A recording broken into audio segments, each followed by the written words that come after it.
de reprises, et en milieu de saison, il avait invité aussi les familles. Je rebondis sur ce que vous dites. Il arrive à créer cette alchimie et cette atmosphère au sein de son groupe. Leandro Trossard pour le coup franc. Maripane qui avait été devancé par Kivior, mais là encore, comme Gabriel tout à l'heure, n'a pas pu mettre suffisamment de puissance. Jacob Kivior dans ce coup de tête.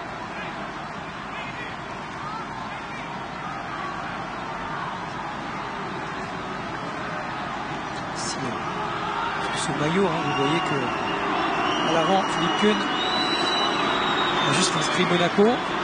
À l'arrière du maillot, il y a un nouveau sponsor, une marque de hi-fi vidéo de pointe, nouveau partenaire de Arsenal, alors que Minamino était parti de Monaco, voulais-je dire, que Minamino était parti à la limite du hors-jeu. Parce que l'Arsenal va prolonger le contrat avec Kai Emirates jusqu'en 2028. Les Gunners. Emirates n'a jamais aussi bien porté son nom que depuis la prolongation de ce contrat. On a tenté d'essayer d'attaquer rapidement. C'est Akliouche qui avait fait cet appel dans la profondeur. Et là, les deux joueurs qui sont à la lutte, Fabio Vieira qui commet la faute.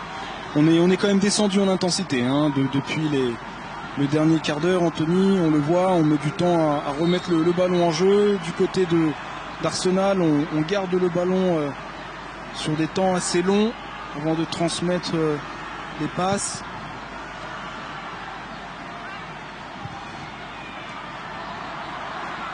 Trossard, de précision là encore, on va rentrer dans le temps additionnel. Le quatrième arbitre a le panneau dans la main. 2 minutes de temps additionnel. On est loin du temps additionnel auquel on va avoir droit en première ligue, parce que vous savez que la première ligue c'est un peu calqué sur ce qui s'est passé à la Coupe du Monde au Qatar, et désormais tous les arrêts de jeu vont être décomptés sur les séquences qui auront lieu avant les pénaltys, sur la célébration des joueurs, sur la sortie des joueurs au moment des changements, parce qu'on a déterminé que la moyenne était juste de 54 minutes et 48 secondes pour être précis la saison dernière. Le temps de jeu effectif en première ligue se limitait à 54 minutes et 48 secondes. Sachant que c'est un championnat évidemment qui est très intense, les équipes continuent de produire du jeu du début à la fin, quel que soit le score, en tout cas bien plus que la moyenne des championnats voisins. Mais peut-être que là on va rechercher encore plus d'intensité en mettant plus de jeu. On peut souligner que dernièrement il y a eu la règle des 5 changements possibles. Oui, ils étaient restés à 3 pendant une saison après le Covid, les Anglais, avant de basculer sur le changement, sur les 5 changements par match. Ce qui fait qu'on a plus de joueurs frais, et donc on peut aller encore plus loin sans que ça puisse causer de préjudice, de blessures par exemple, ou de fatigue trop importante. Ben White, ce sera peut-être la dernière touche qui s'applique. On a vu la montée de Gabriel. Une touche de Ben White, tête de Maripane. Vieira, centre de Fabio Vieira, Philippe Keun. Impeccable pour capter ce ballon. Et ça aussi, ce sera l'un des très bons points de la soirée pour Adi Hütter et son staff. Ils ont un vrai bon gardien. En tout cas, sur ce qu'on a vu aujourd'hui, il n'y a absolument rien à dire. Ouais, techniquement, c'est propre, il montre de l'assurance.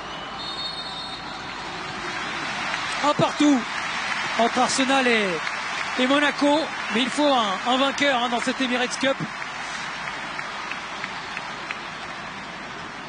On va avoir droit à une séance de tir au but dans quelques instants peut-être, ou non, on va en rester là. Parce qu'il y a eu un petit moment de flottement, mais on va en rester là. Il y avait une petite incertitude sur la manière dont cette rencontre devait se conclure, mais non, ils vont rester sur le terrain. Ils sont tous en train de se rafraîchir, c'est bien ce que j'avais compris. On va encore pouvoir vivre un moment de plaisir supplémentaire, Saïd. En tout cas, on aura vu une deuxième mi-temps un peu plus contrastée, différente, parce qu'il y a eu beaucoup de changements, notamment dans les rangs d'Arsenal, et qu'il y avait aussi pas mal de fatigue pour Monaco. Oui, je pense que du côté d'Arsenal, on s'est plus géré au retour du vestiaire. Il y a évidemment ce match du Community Shield ce dimanche en tête pour l'ensemble des joueurs et du groupe. Et puis on attendait un peu plus de dynamisme à l'heure de jeu lorsqu'il y a eu ces nombreux changements. Ça aura eu effet juste quelques minutes et on aura été dans la gestion ensuite durant cette deuxième rencontre. Donc je pense qu'il faut surtout garder la première mi-temps qui aura été complète de la part des deux équipes.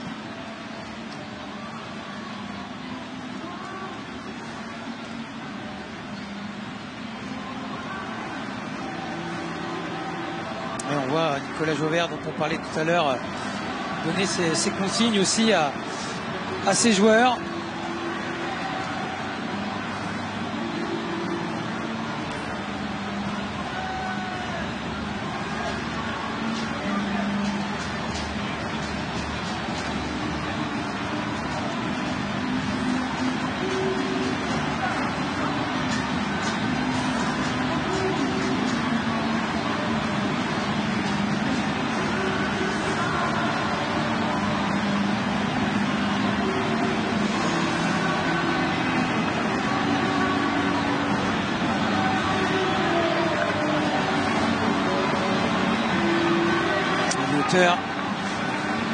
Avec Alexander Golovin qui est en train d'expliquer visiblement la gêne qu'il a ressentie sur un appui.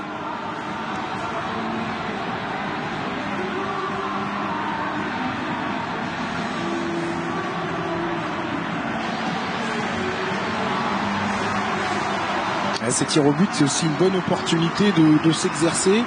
Alors il y a symboliquement un trophée non officiel dans ce match avec l'Emirates Cup, mais les joueurs sont évidemment, chaque entraînement, ils tirent de nombreux pénaltys, les gardiens aussi sont là pour s'exercer, mais on ne retrouve pas les conditions de match et où on sait que la pression et les contextes pèsent énormément sur les tirs au but. Alors là, on n'est pas un match à enjeu, je dirais qu'on est un peu entre les deux, une séance de tirs au but à l'entraînement et puis une séance de tirs au but qui compte pour une qualification européenne ou de FA Cup par exemple. C'est toujours intéressant à faire. Aaron Ramsdale et Philippe Keun, les deux gardiens qu'on a vu se saluer, se checker avant le départ de cette séance de tir au but.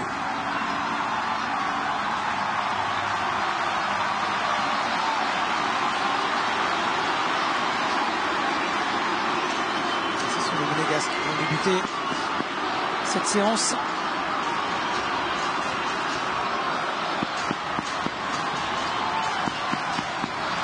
Caio Henrique face à Ramsdale.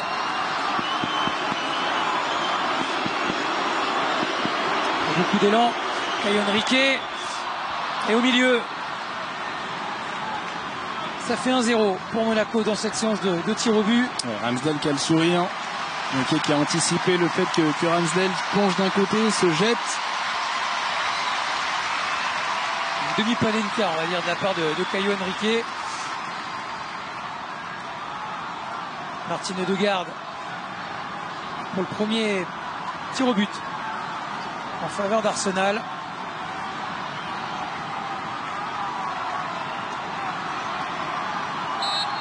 Odegaard face à Keun.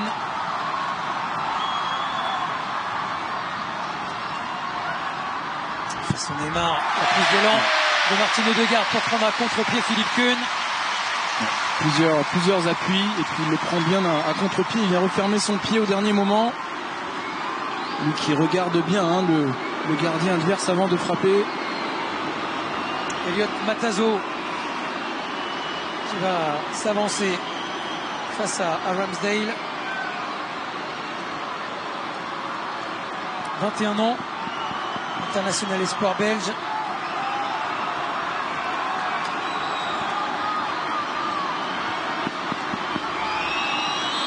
Alors c'est Youssouf Fofana, pardon. C'est pas Matazo, c'est bien Youssouf Fofana, pardon. Face à Ramsdale, et encore une fois, c'est au milieu de la part de Youssouf Fofana. Il prend la même option que son partenaire, alors tiré de manière différente. On a bien vu que c'était au sol et rapide. Attention, parce que des fois, les gardiens de but peuvent laisser traîner le pied, mais ça passe. Ramsdale qui suranticipe encore un côté. Le spécialiste des pénaltys va s'élancer. Jorginho.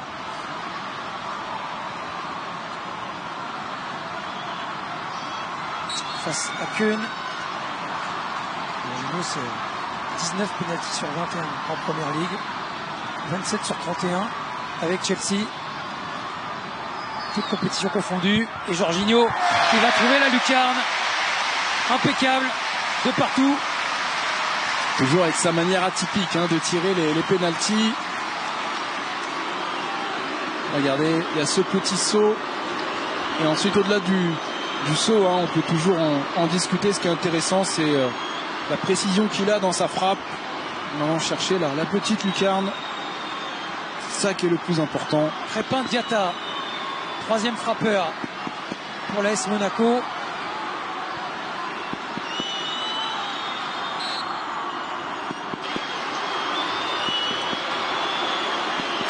À la pression de l'Emirates, Crépin Diatta, impeccable lui aussi, contre-pied parfait. Pour l'instant, ils sont vraiment très très bien tirés les pénaltys, enfin les tirs au but, pardon. Ouais, c'est vraiment bien frappé. Il ne se pose pas de questions. On va chercher un ballon en hauteur. On dit toujours que la mi-hauteur, c'est ce qui est le plus dangereux. Il vaut mieux frapper soit au sol ou en l'air. Kai Havertz. On va essayer de ramener Arsenal à 3 tirs au but partout. Et les sourires. Forcément, c'est un match de préparation, mais c'est l'Emirates Cup. On est à Arsenal. C'est Kai Havertz qui va trouver lui aussi cette même lucarne. On sent les joueurs assez détendus. Takumi Minamino maintenant. Elle a bloqué l'appui et une frappe très très précise de la part de Kai Havertz. Quasiment impossible à arrêter.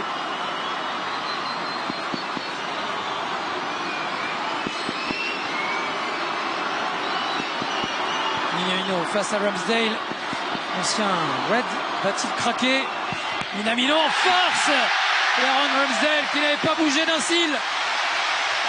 Ouais, au bout d'un moment, ça fait quand même beaucoup lorsque vous avez toute votre équipe qui tire au milieu, parce qu'effectivement, Ramsdale suranticipait. Cette fois-ci, il a fait mine de se déplacer à gauche et il s'est bien gardé de rester dans l'axe. Regardez. Et de la main droite. Et puis de la main droite, le bras reste ferme sur cette frappe puissante. Bien arrêté de la part de Aaron Ramsdale. Fabio Vieira qui peut maintenant donner l'avantage à Arsenal. 4 tirs au but à 3 s'il marque l'espoir portugais. Il a marqué, je vous le disais, un but magnifique contre Barcelone lors du dernier match de préparation, qui a eu un peu plus de déchets aujourd'hui dans un rôle qui n'est pas habituel pour lui, notamment en deuxième mi-temps. Fabio Vieira devant Keun, ça va passer de justesse parce qu'il a sauté du bon côté, Philippe Keun. Ouais, le ballon n'est pas allé rapidement dans le but, par contre il était bien placé. Il a trouvé vraiment le petit filet.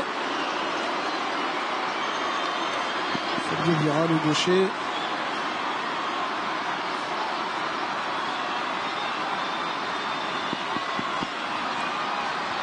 Et là, Kevin Bolland, il a le destin de cette Emirates Cup 2023 dans les pieds. S'il marque, il y a un sursis. S'il y a un raté, Ramsdale s'interpose. C'est Arsenal qui remportait cette Emirates Cup. On repousse l'échéance.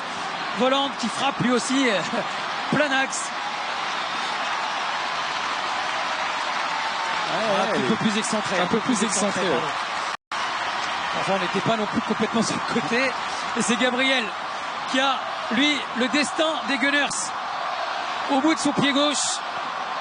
L'homme qui a disputé tous les matchs, qui a débuté tous les matchs de Première Ligue la saison dernière, Gabriel. L'année dernière, Arsenal avait gagné facilement 6-0 face à Séville. Là, c'est peut-être au tir au but qu'ils vont conserver leur Emirates Cup, les Gunners. Gabriel, et c'est fait. Arsenal remporte l'Emirates Cup.